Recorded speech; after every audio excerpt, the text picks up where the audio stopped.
अस्सलामुअलैकुम। उम्मीद है आप सब खैरियत से होंगे। जैसा कि बकरा ईद करीब है, बकरा ईद का मज़ा तब तक अधूरा है जब तक दस्तरखान पर हमारी चटनियाँ ना हो। चटनी के बगैर ये मज़ा अधूरा है। इन चटनियों को बनाने के लिए मैंने फ्रेश धनिया पुदीना धोकर इन्हें रख लिया है। तो अब इनसे हम चटनियाँ बनाएंगे। तो बारबेक्यू के साथ 3 चटनियाँ जो बिरयानी, बारबेक्यू, सीख कबाब, हर तरह के कबाबों के साथ ये चटनी बना के स्टोर करके रखी जा सकती है। क्लासिक हरी दही वाली चटनी जो हर घर की ज़रूरत है। सबसे पहले ब्लेंडर में जाएगा 1 बॉल धनिया, 2 फ्रेश सब्ज मिर्चें, हाफ कप पानी। तो अब कर लेते हैं चटनी को ब्लेंड। तो दही वाली सब चटनी ब्लेंड हो जाएगी। इसका हम बिल्कुल एक पेस्ट तैयार कर लेंगे। इन चटनियों को बनाने के बाद आपको बाजार से किसी भी किस्म की महंगी सॉसेस या रेडीमेड चटनियाँ बाजार से खरीदने की बिल्कुल भी ज़रूरत नहीं पड़ेगी। तो ब्लेंडर को खोल लेते हैं। पेस्ट तैयार हो गया है। ये घर में बनी हुई साफ सुथरी चटनियाँ बाजार से कहीं ज़्यादा बेहतर हैं, साथ ही साथ बजट फ्रेंडली भी हैं। बस आपने एक दफ़ा चटनियाँ बनाने पे मेहनत कर लेनी है तो फिर आपके 2 से 3 माह तक आराम से ये चटनियाँ चल जाएंगी। आपको सुकून हो जाएगा, ना चटनी खराब होगी ना ही इसका जायका बदलेगा। तो बारबेक्यू मज़ेदार सी चटनी तैयार करते हैं।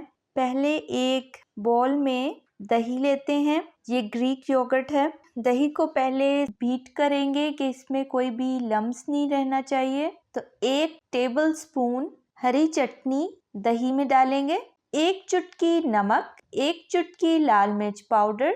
आप नमक मिर्च अपने टेस्ट के मुताबिक कम या ज़्यादा कर सकते हैं। अब कर लेते हैं मिक्स। तो बेहतरीन सी हरी दही वाली चटनी तैयार है। इस चटनी को आप सीख कबाब, बिरयानी, टिक्का बोटी, हर तरह के बारबेक्यू के साथ सर्व कर सकते हैं। तो ये मज़ेदार सी हरी दही वाली बारबेक्यू चटनी तैयार हो चुकी है। ये इतनी मज़ेदार होती है, चाहे बकरा ईद हो या फिर आम दिनों में भी आप इस चटनी को बना सकते हैं। आप इस चटनी को आइस क्यूब ट्रे में डालकर फ्रीज़र में स्टोर करके रख सकते हैं। छोटे जिपलॉक बैग में भी डालकर जमा सकते हैं। तो ये दही वाली चटनी, इसमें से 1 क्यूब डालकर आप इस तरह की दही वाली बारबेक्यू चटनी बना सकते हैं। अब बनाते हैं रिचेस्ट बारबेक्यू ग्रीन चटनी, हरी चटनी जो बहुत चटपटी बनेगी। 1 बॉल धनिया, 1 बॉल पुदीना, फ्रेश पत्तियां ले लेनी है, 4 हरी मिर्चें, 6 से 7 जव्वे लहसुन, ब्लेंड करते हुए 1 चुटकी नमक, हाफ टी स्पून दरदरी लाल मिर्च, हाफ टी स्पून साबुत जीरा, 1 बॉल ले लेंगे इमली का पल्प, जिसको मैंने पानी में भिगोकर इसका पल्प तैयार किया है। तो इसके बीज निकाल देने हैं। तो अब कर लेते हैं इनको ब्लेंड। पेस्ट बनते ही चटनी हो गई है तैयार। हरी चटनी जो बारबेक्यू के साथ सबसे बेहतरीन चटनी है। जो खट्टी चटनी पसंद करते हैं, जिनको कुछ बहुत ज़्यादा चटपटा और खट्टा पसंद है, इस चटनी को वो बारबेक्यू के साथ बना सकते हैं। तो अब इसे निकाल लेते हैं एक बाउल में। हाफ टी स्पून नमक। अब चटनी में मैंने फिर से नमक डाला है ताकि इसका जो जायका है अच्छा हो जाए। पहले मैंने नमक थोड़ा सा कम डाला था। नमक आप अपने टेस्ट के मुताबिक कम या ज़्यादा कर सकते हैं। तो आप इसकी थिकनेस को चेक कर सकते हैं कि ये चटनी कितनी थिक बनी है। तो चटनी बिल्कुल तैयार हो चुकी है। तो आप इस चटनी को स्टोर करके भी रख सकते हैं। तो इस चटनी को आप हर तरह के बारबेक्यू के साथ सर्व कर सकते हैं। फ्रीज कर लेते हैं। आइस क्यूब ट्रे है जिसमें मैं इस चटनी को इसके अंदर डाल दूंगी। और इसको हम रख देंगे फ्रीज़र में। तो इस चटनी को भी आप फ्रीज कर सकते हैं जब आपको चाहिए हो। तो इस तरीके से ये चटनी भी चाहे तो इसे एक शॉपिंग बैग में डाल लेते हैं, जैसे मेरे पास एक शॉपिंग बैग है, तो इसमें भी आप डालकर इसको फ्रीज कर सकते हैं। तो हम इसे 2 से 3 माह तक के लिए फ्रीज करके रख देंगे, ताकि जब भी हमें चाहिए होगी तब हम इसे निकालेंगे और सर्व कर देंगे। तो इसे यूज़ करना बहुत ही आसान होता है। जैसा कि अब गर्मी का मौसम आ गया है, तो आप इस चटनी को फ्रीज कर लें, तो इस तरीके से धनिया पुदीना जो है वो भी आपका सेफ हो जाएगा और ये बिल्कुल एकदम फ्रेश रहेगा। फ्रीज़र में तो इसकी ग़िज़ाइयत भी पूरी भरपूर रहेगी और बिल्कुल भी ख़राब नहीं होगा।